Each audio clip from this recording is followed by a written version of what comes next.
Bonsoir tout le monde! Bonsoir tout le monde! Bienvenue à Personne en parle, un podcast éducatif, informatif et préventif sur l'usage de substances. Ouais.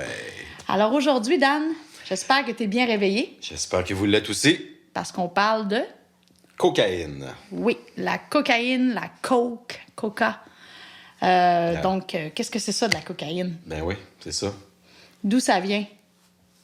Tout le monde connaît ça, la cocaïne. On a tous vu ça dans des films, on a tous vu ça plusieurs fois. Hein? Dans les films, oui, puis dans la vraie vie, c'est rare les gens qui n'ont jamais vu quelqu'un sur la coke. Ouais, des fois, ils ne savaient peut-être pas, mais ouais. Donc, la cocaïne, c'est classé dans les stimulants. À l'origine, je dis bien à l'origine, la cocaïne est une substance naturelle, puisque c'est extrait des feuilles de coca. Donc, c'est cultivé beaucoup dans certains pays d'Amérique latine qu'on connaît, donc la Colombie, le Pérou, la Bolivie, etc. Beaucoup la Colombie, entre autres. Et donc, à partir de ces feuilles de coca-là, on peut extraire une poudre blanche, habituellement blanche, oui, qui s'appelle la cocaïne, qui est un stimulant du système nerveux central. Par contre, ce qu'on veut vraiment passer comme message maintenant, c'est que la cocaïne n'est plus une substance naturelle. Pourquoi je dis ça? Parce que dans le petit sachet, là, je sais pas, il y a combien de résidus de feuilles de coca. C'est ce qu'on s'est dit aussi. En fait, entre autres, l'été dernier, pas l'été qui vient de passer, mais l'été 2019, on a été mandaté, Projet Caméléon, pour faire la surveillance médicale, la prévention, le kiosque et tout, à PY1, qui était une activité ludique, des soirées thématiques, donc, où il y avait de la musique électronique et tout, et il y avait, bien sûr, des gens qui consommaient, et on avait mis en place notre kiosque d'analyse de substances. Ouais. Pendant le week-end de la Formule 1, sachez qu'on a analysé beaucoup de sachets qui étaient supposés être de la cocaïne, des hommes en veston, cravate, des hommes qui nous disent, beaucoup plus des hommes que des femmes, qui nous disaient qu'il y avait des bons dealers et qu'eux autres, il y avait du stock de qualité. Mm-hmm. Est-ce que tu te rappelles, sur 10 échantillons de cocaïne, combien de ces échantillons-là n'étaient que de la cocaïne?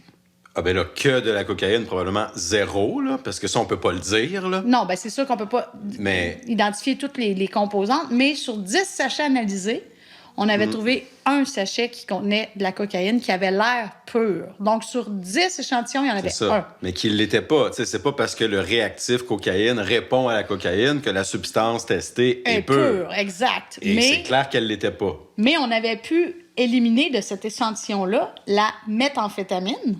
Donc, la méthamphétamine, ça va être le sujet d'un autre podcast. Mais sachez qu'au moins 70% minimum de la cocaïne, même avant la pandémie, était coupée avec de la méthamphétamine. La méthamphétamine, c'est un autre stimulant du système nerveux central encore plus puissant que la cocaïne, qui coûte à peu près rien à produire. Et au Québec, on en a, ça pousse quasiment dans les arbres. Là, il y a beaucoup de laboratoires clandestins de méthamphétamine. Donc, on comprend bien qu'une substance comme la cocaïne, qui est difficile à obtenir... Qu'il faut importer... soit coupée avec des substances comme la méthamphétamine, qui est en fait un autre stimulant qui coûte pas cher. Donc, ça peut être logique de penser qu'on va couper la cocaïne avec ça. C'est ça. Mais il y a une autre composante aussi qu'on trouve beaucoup dans la cocaïne. C'est vrai. Est-ce que tu te rappelles, c'est quoi? On a testé du lévamisole, beaucoup. Du lévamisole. Ouais, lévamisole. Qu'est-ce que c'est ça, du lévamisole? C'est un vermifuge qui est illégal au Canada et aux États-Unis parce que c'est hyper toxique, mais qui est légal en Colombie. Et c'est un vermifuge, donc, Il y a quelqu'un, à un moment donné, qui a pensé à couper de la cocaïne avec ça parce que ça donne une espèce de petit woof. Mais moi, j'avais entendu aussi que c'est une manière pour les trafiquants d'éviter... De se faire prendre. Non. En fait, comme la poudre de cocaïne est souvent shippée encore un petit peu humide, de mettre du vermifuge dedans l'empêche d'être attaqué. Ça serait comme aussi une façon de protéger une façon de la substance. protéger pour pas qu'elle pourrisse ou... Mais ça protège ça protège vraiment pas le consommateur. Non. Le lévamisole, en fait, est reconnu pour pouvoir provoquer de graves problèmes de santé physique, parfois très aigus. Donc, des problèmes au niveau sanguin, au niveau hématologique. Des problèmes aussi au niveau de la peau. Moi, j'ai déjà vu des patients là, qui avaient des lésions de lévamisole au niveau de la peau, sur les bras, entre autres. C'est des grosses plaques rouges. Donc, c'est pas la cocaïne qui fait ça, c'est vraiment le lévamisole. On pourrait être porté à penser que c'est la cocaïne qui fait ça. Mais c'est pas. Mais c'est pas ça. C'est la coupe. C'est ça. C'est la coupe. Puis ça, c'est vrai, on en a trouvé. Parce qu'il existe un test avec la colorimétrie. On peut trouver le lévamisole. Il y a du lévamisole, puis on en a trouvé, effectivement. On en trouve dans presque tous les échantillons de cocaïne. Oui. Effectivement. Puis la coke, en fait, comment ça se consomme? On ne l'a pas dit, là. C'est pas parce que tout le monde connaît ça. Ça se consomme de plusieurs façons. Oui. Mais la façon la plus connue, c'est vraiment sniffer. On a vu ça, hein, ad nauseam dans les films, hein, c'est clair. On dit, au niveau médical, on dit priser. Priser, donc, priser, c'est sniffer par le nez. C'est ça.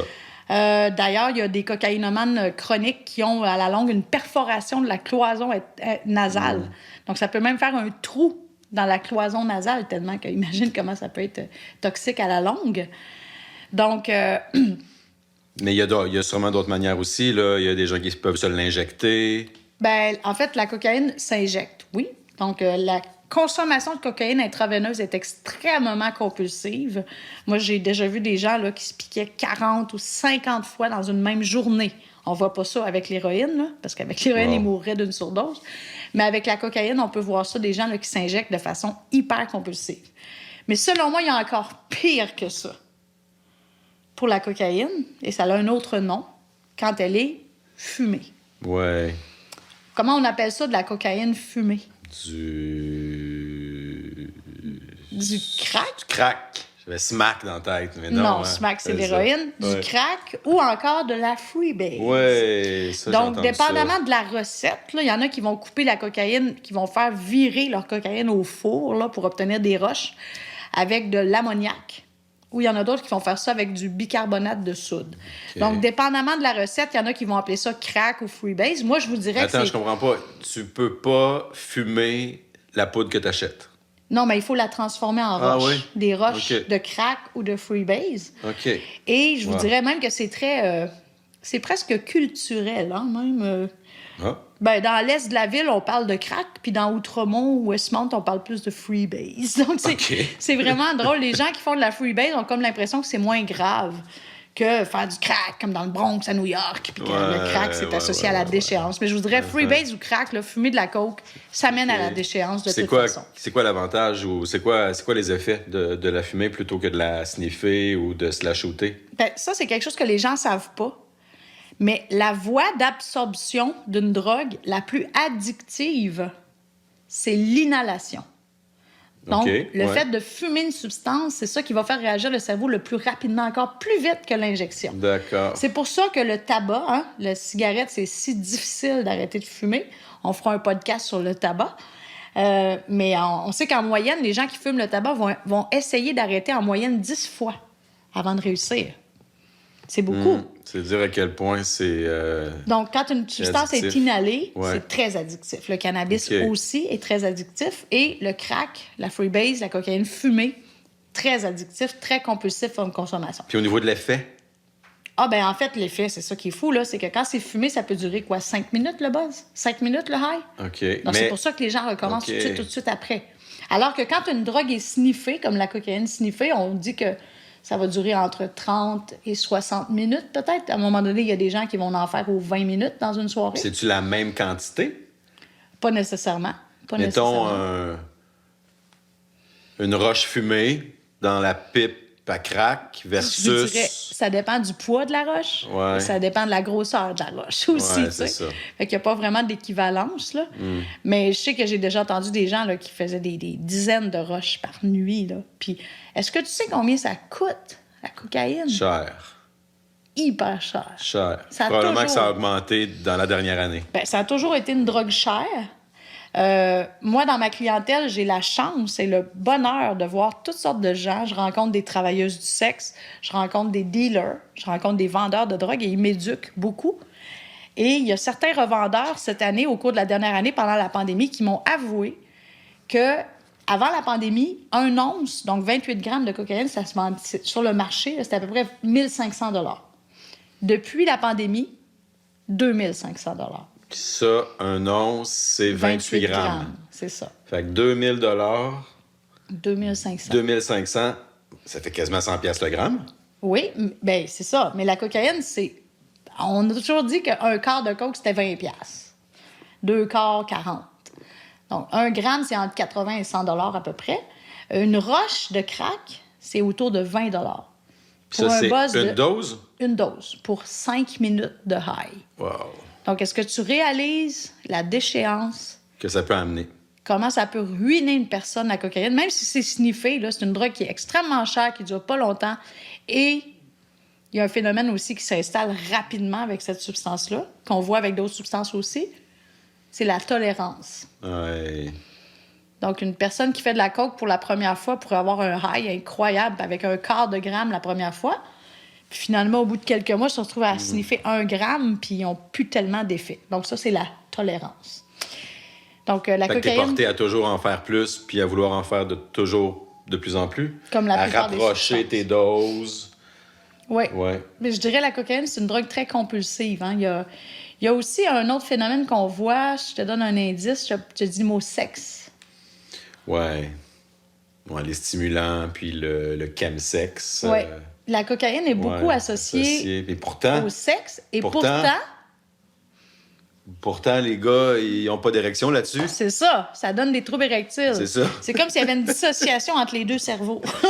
C'est comme si le cerveau d'en haut, donc, avait parlait des plus au cerveau d'en bas. des fantasmes, des fantaisies, des visions là, de sexe incroyables, alors que finalement, ça marche pas pantoute en bas. Donc, ça, on le voit. On voit, mais c'est malheureux, par contre, parce que la dépendance sexuelle est beaucoup associée à la consommation de stimulants comme le crack, la coke, le cristal, le speed. Puis il y a des gens, souvent plus des hommes, qui vont passer des fois là, des heures et des heures et des heures et des heures devant des sites de pornographie à se masturber de façon Mais compulsive. je veux dire, ils prennent du Viagra, ils prennent du Cialis, probablement. Ben, il y en là. a qui peuvent prendre, oui, du Viagra ou du Ouais, Cialis ok. pour rendre l'acte sexuel possible. Ouais. Mais ce que je veux dire, c'est qu'il y a beaucoup de dépendance sexuelle associée à la cocaïne Oui. aussi. Et des gens qui se retrouvent hyper malheureux à compulser devant des vidéos de pornographie pendant des heures et des heures, puis jamais réussir à éprouver du plaisir. Donc, c'est une drogue qui est traître.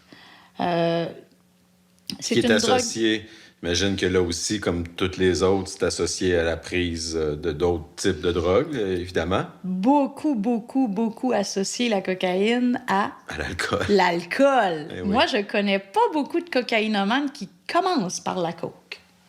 Ouais. J'en connais, là. J'en ai des patients, des cocaïnomanes invétérés, là, qui sont capables de shooter de la coke en se réveillant, là. Mais la plupart des consommateurs de cocaïne, même les consommateurs récréatifs, là, qui sont pas nécessairement dépendants, vont commencer par l'alcool. Ouais. Puis là, quand ils sont un peu trop sous, ben là, ils vont faire une ligne de coke pour se remonter. Là, finalement, c'est trop high, fait qu'ils vont reboire de l'alcool pour se redescendre. Puis là, ils vont reprendre de la coke pour se remonter. Bref, des soirées, c'est ça. ça fait des soirées bipolaires. Hein? Ça, c'est un autre méfait lié à la prise de cocaïne, c'est que tu vas augmenter ta tolérance à l'alcool. Exact. Fait qu'au lieu de boire 4 bières dans ta soirée, tu vas peut-être en boire 12. 12. Mais ça n'empêche pas le taux d'alcoolémie de grimper. C'est ça. Ça diminue la perception de la personne qui est intoxiquée à l'alcool. Ça diminue la perception que tu es sous, mais tu l'es autant. Stimulé en plus. Donc, les effets secondaires désagréables de la cocaïne, tu en as nommé un. Le trouble érectile, Oui. l'anxiété, crise de panique, L'agitation. le bruxisme, hein, le grichage Ouais. des dents. Il y en a qui se cassent des dents à cause de la coke. Et au niveau médical, d'après toi, c'est quoi Problème systèmes... cardiaque. Exactement. La cocaïne est extrêmement cardiotoxique. Le lévamisole aussi. On peut voir des ACV parce que ça fait augmenter la pression artérielle. On peut voir des arythmies cardiaques parce que ça fait augmenter le rythme cardiaque aussi. On peut voir des infarctus du myocarde, des arrêts cardiaques à cause de la cocaïne. Ça arrive à n'importe quel âge. Ça se peut que ça arrive à quelqu'un que ça fait des années qu'il consomme, puis ça se peut que ça arrive à quelqu'un qui consomme pour la première fois. Ouais. Fait qu'au niveau cardiaque, très dangereux. Puis, autre chose qu'on voit dans les festivals, là, pas juste à cause de la cocaïne, mais c'est très dangereux pour le cerveau, en fait, là. C'est les psychoses. Donc, une perte de contact avec la réalité. Ouais. Un des effets que tu dois connaître, Dan, que la cocaïne peut faire, là, que les gens ils se mettent à sneaker dans leur store là, toute la soirée, puis ils regardent si la police arrive. Là. Ouais, un peu de paranoïa. La paranoïa. Ouais, Donc, la ok. paranoïa, c'est un effet secondaire de la cocaïne très fréquent. C'est pour ça qu'il y en a qui vont reboire par-dessus pour enlever la paranoïa, mais moi, j'ai déjà été témoin d'un gars, là, j'ai déjà entendu l'histoire d'un gars qui vendait de la cocaïne, puis là, il venait d'aller chercher son stock. Tu sais, il y avait 2 onces de coke chez eux. Il était supposé les revendre, mais finalement, il s'est mis le nez dedans. Puis, il y avait une espèce d'îlot, un mur en îlot, en rectangle, là. Il a passé toute la nuit à faire le tour de l'îlot en pensant qu'il y avait quelqu'un de l'autre côté. Pendant toute la nuit, puis il a fait presque un once de cocaïne, en fait. Mais toute la nuit, il a couru autour. C'est quoi? Qu'est-ce qu'il y a de le fun comme trip là-dedans? Il n'avait pas aimé ça non plus, puis ça lui a coûté très cher, cette soirée-là. Tu sais, fait que la paranoïa, c'est un effet secondaire des stimulants. Mais c'est que les gens, ils vont compulser là-dedans, dans le fond. Pourquoi on peut pas en prendre juste une ligne ou 2 lignes? Ben c'est ça, la dopamine. Hein? Quand la dopamine augmente, les gens sont euphoriques, ils veulent recommencer. Donc, dès que l'effet diminue, les gens recommencent. Ouais. Et c'est toujours... les gens recherchent toujours leur premier effet. Que ce soit l'héroïne, la cocaïne, les gens vont toujours courir après leur premier high, leur premier buzz. Mais il ne reviendra pas, ce buzz-là. Ouais, c'est ça. Fait que c'est un peu ça que j'avais à dire, moi, sur la cocaïne. C'est tout! Ça fait déjà longtemps qu'on en parle. Est-ce que vous avez Oui, il y quelque a chose Rick à qui est venu ajouter? se coucher sur moi. En tout cas, lui, il n'est pas sur la coke. Non, hein? non, Il non. serait plus sur la Il MDMA. est sur les endorphines. Oui, les endorphines naturelles. Il perd son poil en plus. C'est notre mascotte, en fait. Hervé. Il s'appelle Hervé. Fidèle Mon auditeur. thème Hervé. Fait que, Ben moi, c'est écoute, ce que on j'avais à reviendra dire sur la peut-être là-dessus, mais pour l'instant, ouais. Merci, Doc. Fait qu'on vous revient la semaine prochaine avec un sujet Un autre sujet. complémentaire. Ouais. L'alcool. Ben oui. Allons-y avec ça. Alors, la semaine prochaine, on parle d'alcool. Bonne semaine! Ciao. Il est trop cute, Hervé.